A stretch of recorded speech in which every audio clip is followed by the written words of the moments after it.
It wasn't the first time I heard something buzzing over my ranch, but it was the first time I saw my wife fling a cucumber at the sky while screaming, "Who the hell is spying on me?"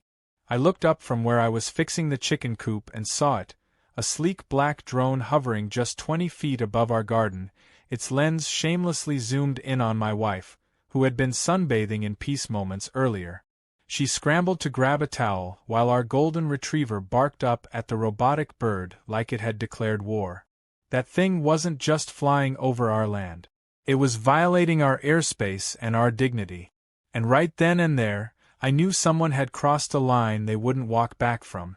I calmly wiped the sweat from my brow, tossed my wrench into the toolbox, and muttered loud enough for the drone's mic to catch it. "You're done, Karen." Our ranch sat outside the sleepy HOA-controlled community of Shadow Acres, and I made sure to buy it that way on purpose. I wasn't interested in community bake-offs, lawn paint codes, or being told what time I could grill a steak. The house next to mine had stayed empty for years, until last month, when a fresh wave of California money washed into town and brought Karen Lancaster with it. She was the kind of woman who smiled with her teeth but glared with her eyes. Short blonde bob, always overdressed for a mailbox check, and armed with more laminated HOA rulebooks than personality. Karen took over the HOA presidency within 2 weeks of moving in, and within 3, she was knocking on my gate to tell me my cows were improperly catalogued livestock. I had laughed that off, at the time. At first, her nonsense was a nuisance. Letters about the color of my barn roof, fines for letting my rooster crow too early, and threats about my dog being off-leash on my own land. But the drone? That was something else entirely. That morning, my daughter had been brushing our new colt in the stable when the drone flew in too close, spooking the animal so badly it reared back and slammed into the rail. She came running inside, shaken and pale, saying she thought a flying bug with a camera tried to hit her. I didn't want to believe it then. But now, watching that drone buzz over our chicken run, skimming near our windows, I was furious. I waved it away at first, thinking maybe it'd turn tail and go home. It didn't. It zipped closer to my workshop, where I had a solar rig in development. Then it hovered outside the hayloft, recording like some nosy paparazzi. That's when it dipped too close to our power lines and made the mistake of filming me in full view. I saw the camera blink red. That's when it hit me. She's recording everything. I stormed inside and opened my gun safe. I didn't do it lightly. I'm a man who believes in restraint, who served overseas and saw what happens when weapons are used too casually. But this wasn't a joke anymore. That drone had filmed my wife without consent, nearly injured my daughter's horse, and was now poking into our privacy like we were part of some twisted HOA reality show. I pulled out my old shotgun, loaded a shell, and stepped onto the porch. The drone jerked upward like it sensed the threat. I tracked it like it was a clay pigeon, took a slow breath, and fired. The drone exploded in midair. Pieces fluttered down like confetti. One bit landed in the birdbath. Another in the goat pen. A melted propeller sizzled in the driveway. The silence afterward was unreal. My wife peeked out from behind the curtain, blinked, and said, "Well, that escalated beautifully." I picked up the twisted metal and dripping wires, dumped them into a spare shipping box, and added a note written on cardboard. "Found your spy cam. Might want to train it better next time." I addressed it to Karen's residence with a smiley face and handed it off to our mailman Larry, who gave me a wink. "I'm not asking questions," he said. "Good man, Larry." Later that evening, as the sun dipped low over the hills and turned the pasture gold, I sat on my porch sipping iced tea, watching the last rays hit Karen's front lawn. Just as the mailbox flag dropped, a shriek echoed from her porch loud enough to scatter the crows. She must have opened the box. I imagined her manicured hands pulling out that broken drone, seeing her precious toy mangled like leftover stew meat.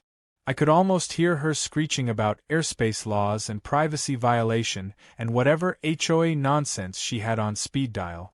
But this wasn't about HOA rules anymore. It was about respect. She had crossed a boundary that wasn't written on paper but carved into the land. You don't film someone's home. You don't scare their animals. And you definitely don't use drones like a weapon of intimidation. I'd lived here longer than any board member had even heard of this county. My grandfather built this house. My father maintained it. And now it was mine. Karen had no idea who she'd picked a fight with, and after today, she was about to find out exactly what kind of man I was.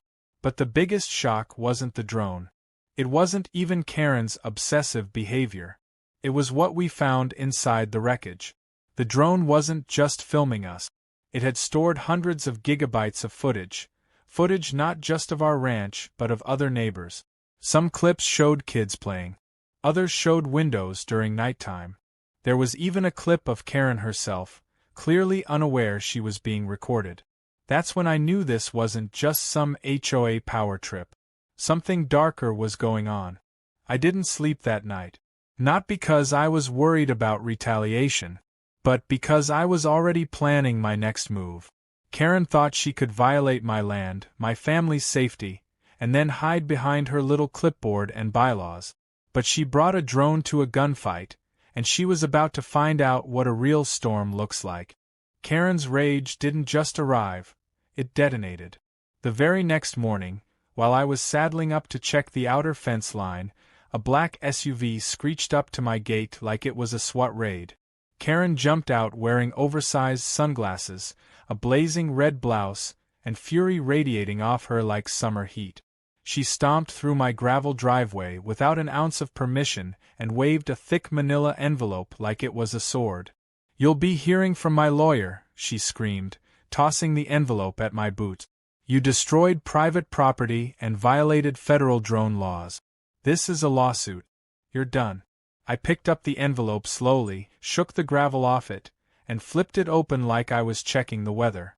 Inside was a typed letter filled with dramatic language like destruction of surveillance property, intimidation of an HOA official, and a curious accusation of threatening HOA infrastructure. There was also a bill for $10,000. $10,000. I glanced at her, then back at the paper, then let out a slow, deliberate laugh. Not because I wasn't taking her seriously, but because the sheer absurdity deserved a little applause.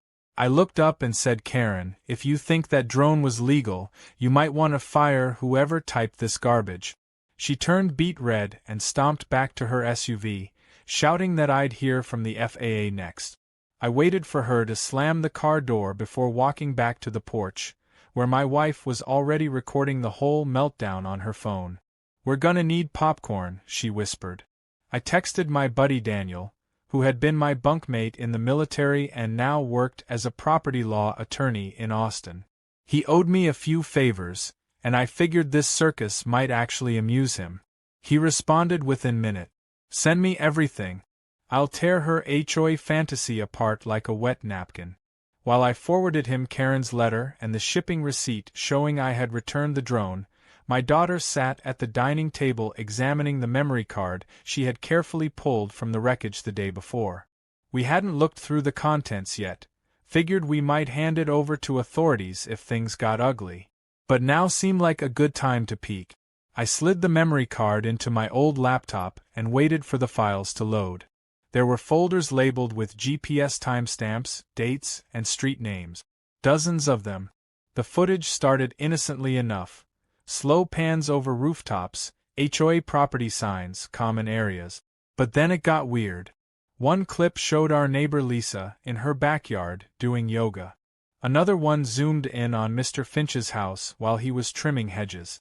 Some clips showed kids riding scooters, others showed windows glowing at night, and a few looked like they were taken from inside people's garages through partially open doors.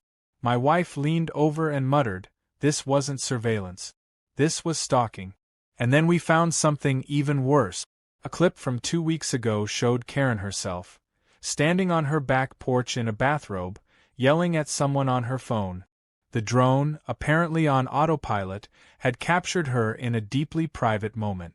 She had no idea it was filming her. That's when it hit me. Karen may have launched this drone, but she probably didn't understand how much it had captured, or how badly it incriminated her. I called Daniel and told him about the footage.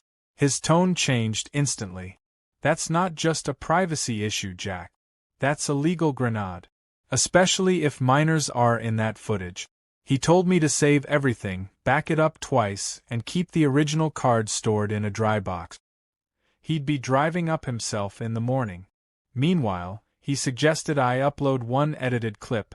Nothing compromising, just enough to show how invasive the drone had been, to the local community forum where HOA notices were usually posted.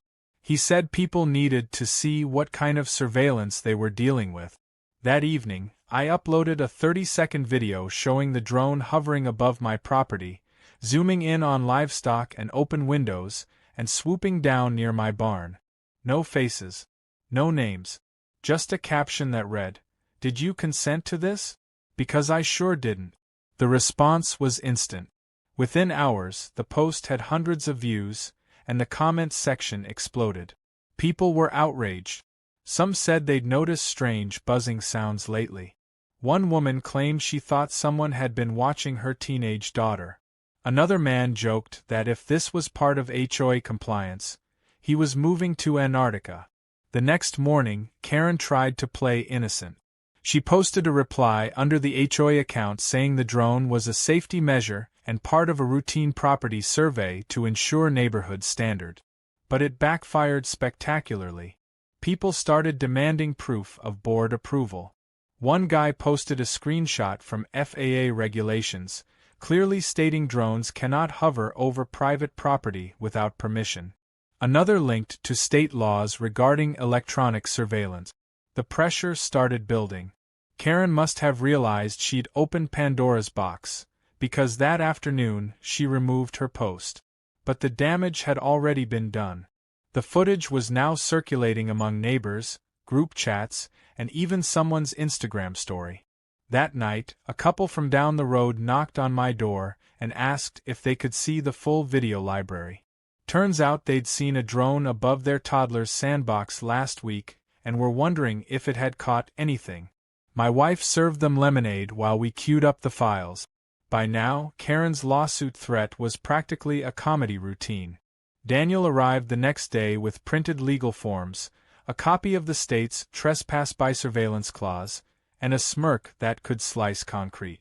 We prepared a cease and desist letter in return, listing her violations: airspace invasion, endangerment of livestock, unlawful video capture, and harassment. But we weren't sending it just yet. We were planning a surprise.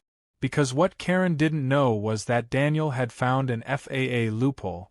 By flying her drone under a certain altitude and near dwellings, she had not only violated privacy laws but also city and federal code. And if any kids under 18 were visible in the footage, which we already confirmed, she could be charged with endangerment and unlawful data collection of minors. This wasn't just HOA drama anymore. This was a legal crisis. I stood on my porch again that evening, watching the horizon while the wind rustled the grass across my field. Somewhere behind her drawn curtains, Karen was probably seething, plotting her next move. But what she didn't realize was this: I wasn't just the man who shot down her drone. I was the man who was about to ground her entire house of cards. Karen must have thought she could outmaneuver me, but her biggest mistake was assuming she was still in control. The next week brought a storm she never saw coming. It began when she called an emergency HOA board meeting.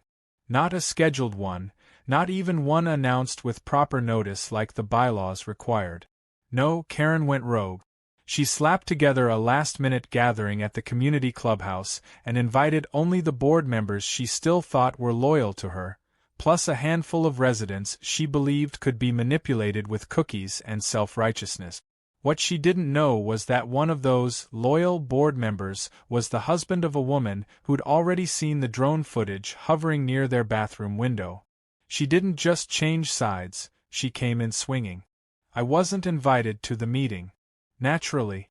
But I knew about it before Karen even printed the agenda, thanks to a tip from my neighbor Luke, who worked as the clubhouse manager and couldn't stand Karen ever since she tried to fine him for letting his kid's tricycle touch a patch of grass. So while Karen stood in front of the HOA projector, going on about how my behavior constituted a threat to the neighborhood and required immediate expulsion from HOA-adjacent privileges, I walked in through the back with Daniel and my laptop. People turned their heads as we stepped through the side doors. Daniel, ever theatrical, carried a rolling case like we were about to unveil classified document.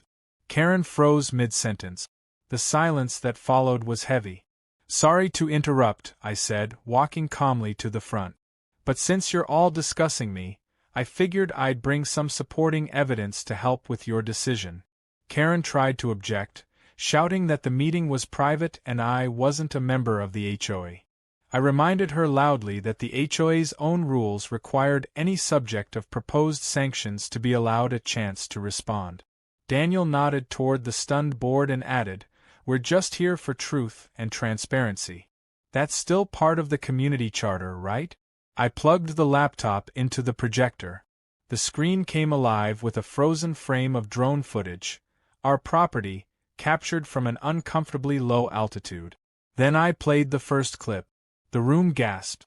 The drone moved slowly, panning across the ranch, zooming into a bedroom window, then jerking suddenly toward a neighbor's trampoline where two kids were playing. Karen stepped forward, trying to speak, but Daniel raised a hand like a referee and calmly said, "Let's let it play." The second video was worse. It was from a week prior. The drone flew into someone's backyard and hovered right above their pool where a group of teenagers were swimming. One of the board members turned visibly pale and muttered, "That's my daughter." Karen looked like she was about to faint. Then came the kicker. A short, grainy video of Karen herself, pacing her porch in a robe, arguing with someone on speakerphone. You could hear enough to make it uncomfortable, but not enough to violate her personal dignity. The point wasn't to humiliate her. It was to show that even she had been caught in her own trap. I paused the video. Then I spoke. "What you've all just seen wasn't filmed by me. It wasn't staged. This was captured by a drone owned and operated by Karen Lancaster, whose registration number is filed with the FAA. The same drone that crashed on my property after invading my family's privacy and endangering our livestock." I turned to face her. "You didn't just break rules, Karen. You broke trust. You broke the law." Someone at the back of the room clapped. Then someone else stood up and demanded to know how many times she'd used the drone. Karen stammered that it was part of a compliance initiative, a harmless survey tool to ensure properties were up to code. But nobody was buying it now. Board members began flipping through their folders, muttering. One of them turned and said, "Did anyone approve this drone program?" There was no answer. Then came the motion. A vote of no confidence in Karen's presidency. It was put forth by the very board member Karen had appointed herself just 3 months earlier. The vote was swift. 6-1 in favor. Karen's face turned ghost white. She tried to argue that this was a vendetta, a coordinated attack, but no one listened. They were too busy drafting her removal and appointing an interim president. I declined the offer to take the position. Instead, I nominated Lisa, the yoga-loving neighbor Karen once fined for her wind chimes. The vote passed unanimously. Karen stormed out of the room like a tornado, knocking over a chair and muttering threats about lawsuits and media exposure. But it didn't matter anymore. Her power was gone, and the damage she caused was now public record. The board agreed to issue an apology to all affected homeowners and proposed a new policy banning any and all drone use without signed neighbor consent and written board approval. They even added language about surveillance ethics and digital trespassing to the HOA charter. That was Daniel's idea. He loves dramatic legal closure. Back home, I sat on my porch again, this time with a quiet smile and a cold lemonade. It wasn't just about winning. It was about principle. About drawing a line in the dirt and saying you don't cross this without consequence. Karen had poked the wrong bear, and when she tried to cry victim, the truth burned louder than her lies ever could. That night, someone left a bottle of whiskey and a thank you note on my porch. No signature, just a note that said, "For standing up when the rest of us didn't know how." I didn't need to know who sent it. It was enough to know that the neighborhood had woken up. People were finally paying attention, realizing that power without checks turns petty people into tyrants. Karen wasn't done though. I knew that look in her eyes. I'd seen it before, in meetings, in combat zones, in courtrooms. It was the look of someone who had lost control and now wanted revenge more than resolution. And I had a feeling she wasn't going to go down quietly. Not after her pride had been publicly dismantled in front of her precious HOA. So I waited, watched, kept my fences checked, my cameras on, and my dog close. Because I knew this wasn't the end of the story. Not yet. Karen had one more move left in her, and I was ready for it. For a brief moment it seemed like peace had returned. With Karen stripped of her power and the HOA scrambling to rebuild trust, the neighborhood felt lighter, as if a storm had passed. People waved more, dogs barked less, and even the gossip circles had shifted to topics like local fairs and weather instead of Karen's latest tyranny. But that calm was a trick. Karen wasn't the kind to surrender. She was regrouping, nursing her bruised ego like a snake waiting to strike again, and when she did, it wasn't with drones or meetings. It was with a personal vendetta disguised in paperwork and petty harassment. It started with small things. Notices began appearing in my mailbox, unsigned but written in HOA template format, citing violations that didn't exist. One said my chicken coop was 2 inches too close to the east fence line, another claimed my windmill cast shadows that disrupted neighboring solar panels, and yet another said my rooster was a noise hazard before 8 a.m., even though the HOA had no authority over my livestock. The board disavowed the letters when I showed them, but someone was clearly slipping them in by hand. I installed a motion camera on the gate and caught her on the third night, dressed in all black like she was sneaking into a military base, crouched low and darting up my driveway with a stack of envelope. She looked like a bad actor in a heist movie. I posted the footage anonymously on the neighborhood chat, and once again, she became the punchline of her own disaster. But embarrassment wasn't slowing her down. Next came the complaints. She called animal control saying my cows were distressed, the county claiming I was hoarding construction materials without a permit, and the fire department saying my hay barn was a potential blaze hazard. Each visit ended the same. Confused officials shaking their heads after seeing my perfectly legal setup and whispering she really needs a hobby under their breath. But the worst came one morning when I walked outside to find her car parked half an inch onto my driveway. Just enough to technically be a trespass. I left a note asking her to move it. The next day it was back, this time with a bumper sticker that read "I comply better when I'm admired."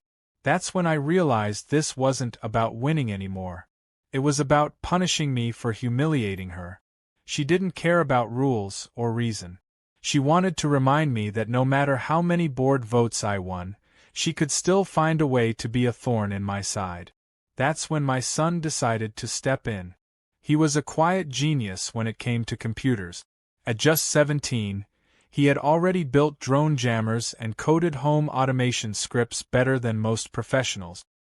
He'd stayed out of the drama until now, but seeing the stress it caused my wife, and the toll it was taking on our days, he quietly asked me one evening at dinner, "How far are we allowed to push back?" I raised an eyebrow. He didn't wait for an answer. 2 nights later, strange things started happening at Karen's house. Her smart lights began blinking on and off every 30 minutes. Her security alarm would arm itself at random and refuse to disarm without rebooting the entire system. Her sprinkler schedule shifted, soaking her car daily at 6 a.m. She assumed it was a glitch, until her Alexa began answering with country music lyrics no matter what she asked. Karen eventually marched over and accused me of hacking her house, but I just stood there chewing a piece of jerky and told her I hadn't touched a thing. Her screams echoed down the street as she stormed back into her chaotic smart home while neighbors peeked through curtains. The chaos drove her to desperation. So she tried a new approach. One morning I received an anonymous tip that Karen had filed a complaint to the county zoning office about my barn extension. The same barn that had stood untouched for years. I visited the county office with Daniel and pulled the paperwork. Sure enough, Karen had submitted a detailed report stating my barn violated setback regulations. But what she didn't know, because she never bothered to check, was that the barn was part of an agricultural exemption filed decades ago. Not only was it legal, it was protected under a grandfather clause for historical structures. But in reviewing her complaint, Daniel found something even more delicious. Karen's own backyard modification, a giant glass pergola with hanging lights and sound system, had no permits. None. In fact, it violated multiple height, setback, and electrical code. She'd built it before moving in officially, and no one had thought to check. Until now. We filed an inquiry with zoning. A week later, a county inspector showed up at her house. 2 days after that, she received a notice taped to her front door. Structure must be removed within 30 days or face fines of up to $500 per day. The irony was poetic. She tried to tear down my barn with lies and ended up losing her prized outdoor lounge. She tried to appeal. Hired a contractor to falsify backdated permit applications, but the inspector saw through it immediately. The report was flagged for audit. When the final notice arrived, requiring the pergola's demolition, she finally broke. She came to my porch one evening, red-eyed and exhausted, holding a piece of paper in one hand and a bottle of wine in the other. She asked to speak. I let her talk. She claimed she just wanted order, a neighborhood where people followed the same rules, respected appearances, and didn't act like the Wild West. I let her finish. Then I said, "That's not what you wanted. You wanted control. You wanted obedience. You picked the wrong man for that." She stared at me for a long time, then left without saying another word. That was the last time she set foot on my land. A few days later, the pergola was gone. Torn down quietly in the middle of the night. Her car stopped parking near my property. The fake violations ended. The complaints vanished. But even with all that, I knew it wasn't over. Karen wasn't the type to leave a grudge unresolved. She'd just gone back to the shadows, regrouping once more. I kept my defenses up, not out of fear, but out of experience, because sometimes the most dangerous people aren't the loud ones, they're the ones who pretend they've given up. And something told me Karen's next move wouldn't be on foot or by mail. It would come when I least expected it. But I was ready. Always ready. Weeks passed and the quiet started to feel suspicious. Karen hadn't sent a single notice, called any officials, or parked near my fence since the night she showed up with a bottle of wine and a failed apology. Most people in the neighborhood assumed she was finished, her crusade dead in the water after the drone scandal, the HOA collapse, and her beloved pergola getting yanked out like a rotten tooth. But I knew better. People like Karen didn't stop, they adapted. I had the same feeling I used to get overseas right before a second wave hit. Calm wasn't always peace. Sometimes it was patience wearing a mask. It all came to a head the morning my mail didn't arrive. Larry, our usual postal guy, never missed a day. I figured maybe he'd taken a sick day until my neighbor Lisa said the mail truck came and left without delivering anything to our end of the block. I walked out to the mailbox and found it locked. Not broken or missing, locked. With a brand new HOA-approved padlock. Except no one from the board had issued a lock change, and this wasn't the standard box. It was brand new. Karen had replaced it.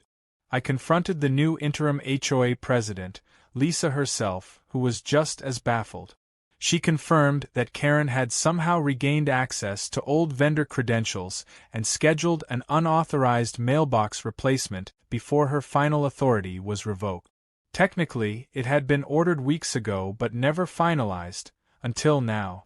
Apparently, the service company processed it late and followed through without question. Everyone else got the standard key. I got a locked mailbox with no key at all. Karen's final gift. By the afternoon, I had it cut open with bolt cutters and replaced with a model that only I controlled. But it wasn't just about the box. It was the message behind it. A reminder that even if she couldn't dominate publicly anymore, she could still leave splinters behind. She wanted to get inside my head. So I decided to get inside hers. While I sorted through my reclaimed mail, I found something unexpected: a letter from the FAA. It confirmed an open investigation into unauthorized drone flights in the area based on footage submitted anonymously by legal counsel. Daniel had done it.